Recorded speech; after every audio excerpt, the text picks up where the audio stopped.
They come in all shapes, sizes. Big! He's big? He's this big. Children surprise us all the time with what they come up with. A shark? This idea that something can be real and fantasy all at the same time, that's an amazing capacity.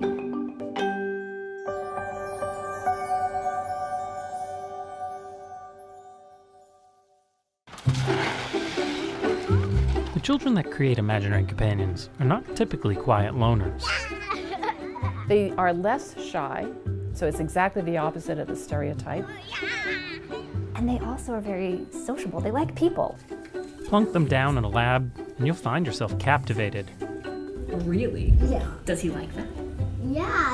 That's his favorite thing to do. Talking to a child about an imaginary companion, you have no idea what's going to come out. She'll freeze her with her ice palace. Wow. They can vary from being a giant penguin to a little speck of a fly on your shoulder. She's about this. And many are deeply bonded to their imaginary companions. I was wondering about your fairy godmother. I'm not pretending that it's real. It really is. It's camouflaged in my dress and sleeping. What's that? My fairy godmother is camouflaged in my dress and sleeping. She's camouflaged in your dress? What does your fairy godmother like to do? She likes to play with me. She likes to play with you. What does she like to play? Pretend. She does.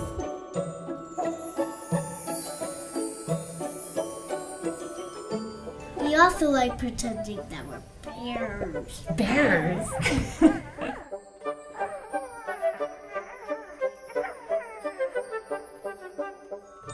My fairy godmother are friends forever. Yeah. Yeah. They love them. I mean, that love is real. It can be tricky to tell what kids think is real and what's pretend. There's a lot for children to sort out because we're constantly surrounding them with fantasy content. We're telling them about fairies and elves, and sometimes we make a concerted effort to confuse children, like the tooth fairy. And they have to learn about things from the past, like dinosaurs. They have to figure out what used to be real but is no more, what's never been real. From starships to Santa, you'd think kids might get lost in it all. Yet the research of developmental psychologist Dr. Jacqueline Woolley suggests otherwise. The traditional picture of kids is that they're confused about fantasy and reality. What most people see is kids believing in Santa Claus and other fantasy figures, and so they kind of generalize from that and assume that children are confused about every aspect of fantasy and reality, and they're really not. The vast majority of children tell us this is pretend. Yes, I love her. Yes, she's wonderful. She's pretend. They use a lot of the same cues that adults do to differentiate fantasy from reality from a pretty young age. They distinguish reality from dreams. They know the difference between imagining something and thinking it, for example, which is pretty sophisticated. This is the age at which many children create imaginary companions, and even by 3 or 4, they know from the start that those beings aren't real. But that doesn't mean that they're any less vulnerable to the emotional impact of fantasy, especially with their pretend companions. One of the reasons that children sometimes create imaginary companions is to deal with an emotional issue that they're wrestling with at that point in time. What do you like about your fairy godmother? That we play together and one doesn't. She doesn't like playing with me, and that makes me sad. Oh, I can understand that. Yeah. And sometimes children get so wrapped up in their fantasies that they do sort of seem to lose track of what's real and what's not real.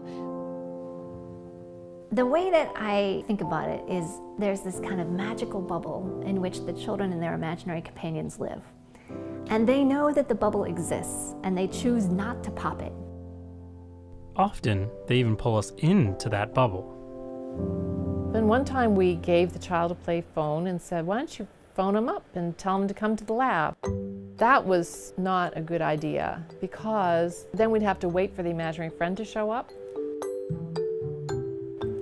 And is he here yet? Is he here yet?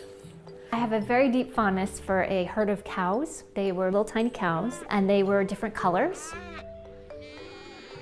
And they were kind of like babies, you know, feed them, change their diapers, that kind of stuff. And the parents would have to tell babysitters, just walk on tiptoe.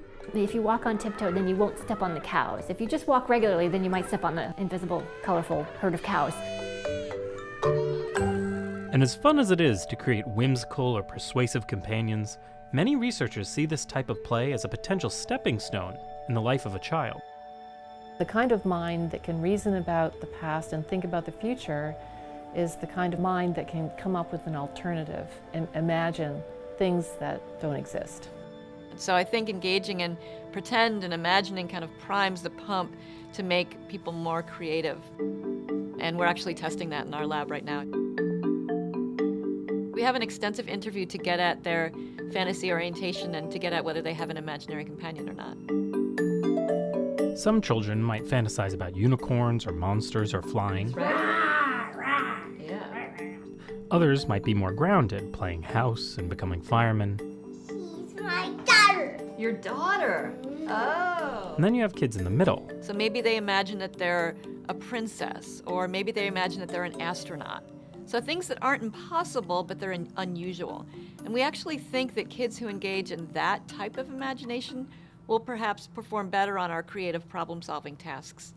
So today we're going to play a couple of games, Weston. You ready for the first game? Yeah. How do we play it? A little boy needs his teddy bear to go to sleep every night, but Alex's brother put Alex's teddy bear way up there on that high shelf. We look to see how many ways children come up with to help the little boy get his teddy bear. Climb a broom. Climb a broom, okay. A traditional way of measuring creativity is to see if children can come up with alternate uses for things. He can knock it down with a yo-yo. Intuitively, it makes sense that imagination would be linked to creativity. Okay. But what we're looking for is some actual hard evidence that it is true. Creativity is just one facet of a child's development that might be connected to imaginary play. When a child creates a relationship that is imaginary, there's only one person's ideas about relationships operating in that scenario, which means that you're getting access to a lot of what they know about relationships. What can an imaginary companion reveal about a child's social or even cognitive development? On the next episode of The Real Guide to Imaginary Companions. Did you miss episode 1? Click here to find out which kids are most likely to have imaginary companions and why.